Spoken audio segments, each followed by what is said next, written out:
Apesar de tudo, a pandemia também trouxe vantagens. A primeira delas, derrubar as máscaras de governantes que se diziam defensores da liberdade e, no entanto, chegaram a editar leis que restringirão circulação de pessoas intermunicipal e interestadualmente, sob o argumento do Covid, no que, em minha visão, evidencia uma preparação até para o tal passaporte da vacina, o que, em minha opinião, é uma traição à liberdade dos povos. Os poderes que deveriam responder à pandemia com objetividade responderam com uma série de diretivas de mudança de vida que, em um grau surpreendente, as pessoas aceitam em silêncio, mostrando o quão covardes já estão, castradas psicologicamente. Então, o que acontece a seguir? Se o objetivo desses tempos de pandemia for aumentar o nosso amor à servidão, então estão alcançando este objetivo. Talvez a expectativa seja de que nos curvemos ao poder sem qualquer objeção ou perguntas, como no poema Perguntas de um Operário Letrado, de Bertolt Brecht. Em seu poema, Bertolt recita, abre aspas, quem construiu Tebas, a das 7 portas? Nos livros vem o nome dos reis, mas foram os reis que transportaram as pedras? Babilônia, tantas vezes destruída, quem outras tantas a reconstruiu? Fecha aspas. A resposta é clara. Tanto quem construiu Tebas quanto quem reergueu a Babilônia não foram as ordens dos reis tirânicos, foram os operários submissos, como também não são as ordens dos tiranos que tiram as liberdades em época de pandemia, mas é a submissão dos povos que constrói sua própria prisão. Em meio à confusão e à propaganda simultânea sobre o vírus, o poder aproveita a oportunidade para se consolidar. E longe de se confirmar ou se esconder, está se tornando descarado. As chamadas teorias da conspiração, que há tantos anos anunciamos, estão se tornando reais, diante de nossos olhos e de nossas muitas mãos contribuindo para o processo.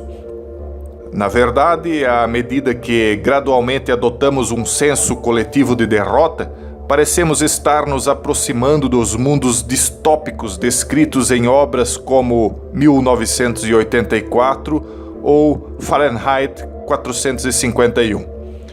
Por que resistir? Nos perguntamos. Estamos em quarentena e devemos aceitar autoridade, seja na saúde, na política ou na economia. Não é hora de fazer exigências ou argumentar. Certamente não é o momento de desobedecer. Há alguns meses, o filósofo alemão sul-coreano Byung-Chul Han, autor do livro Disappearance of Rituals, convocou um debate sobre novas definições em torno da pandemia. A sobrevivência se tornará algo absoluto, disse ele, como se estivéssemos em um estado de guerra permanente. Mas o problema, ele acrescentou, é que alguns estão achando mais fácil sobreviver do que outros. Os banqueiros e magnatas estão calmamente esperando o fim da pandemia, enquanto os pobres e destituídos caem no esquecimento, são expulsos de suas casas ou enfrentam abusos policiais, enquanto os grandes marketplaces da internet vendem cada vez mais, os pequenos comerciantes fecham suas portas para nunca mais abrir. Os doentes e moribundos são os trabalhadores migrantes mais pobres que vivem nas periferias das grandes cidades. Eles precisam e continuaram a trabalhar, enquanto os ricos podem se refugiar em casas de férias. E não há controle remoto ou teletrabalho para limpadores, cuidadores e operários de fábricas. Alguns acham mais fácil sobreviver, entre aspas, à pandemia do que outros.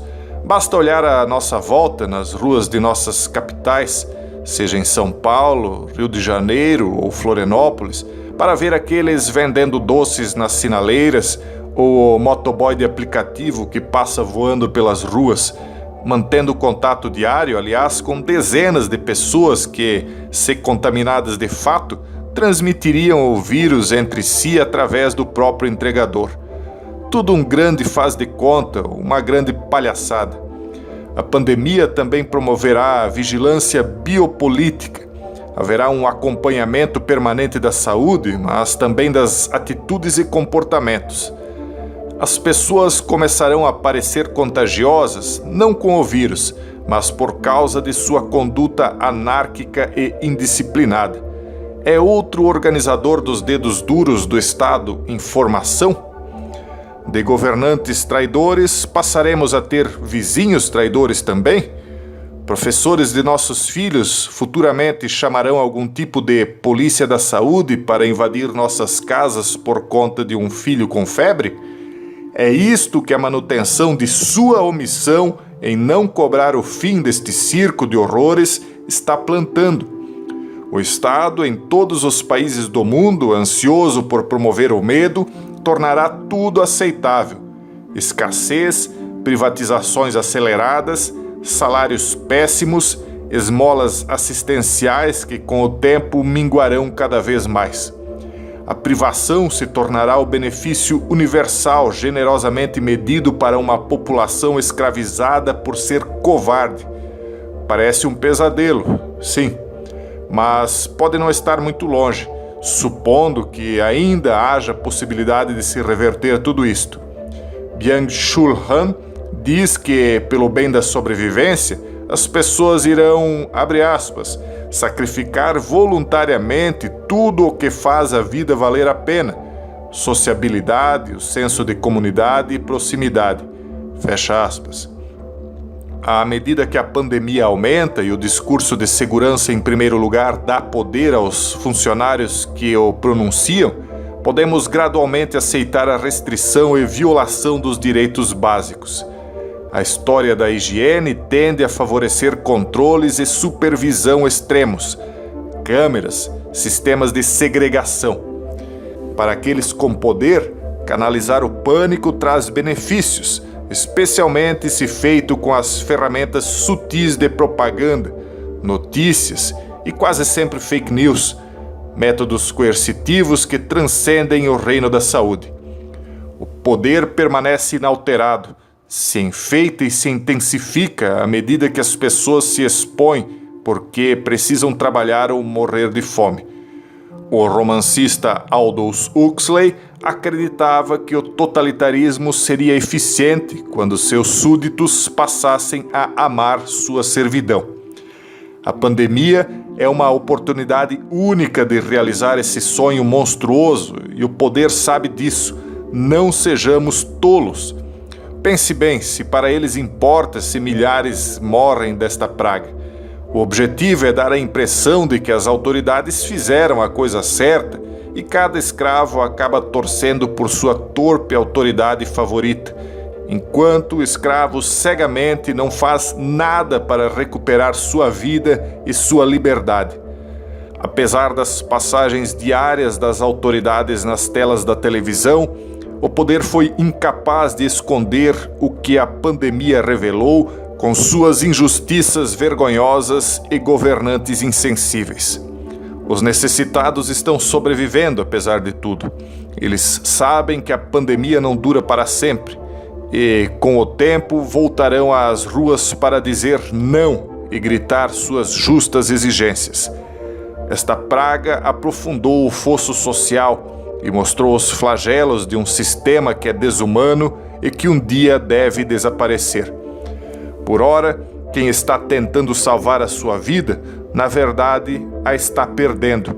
E quem está sendo obrigado a trabalhar e pensa que com isso arrisca sua vida, na verdade, a está ganhando, pois ao menos está vivendo de fato. Como diria o sábio Chespirito, através de um de seus personagens, eu prefiro morrer do que perder a vida.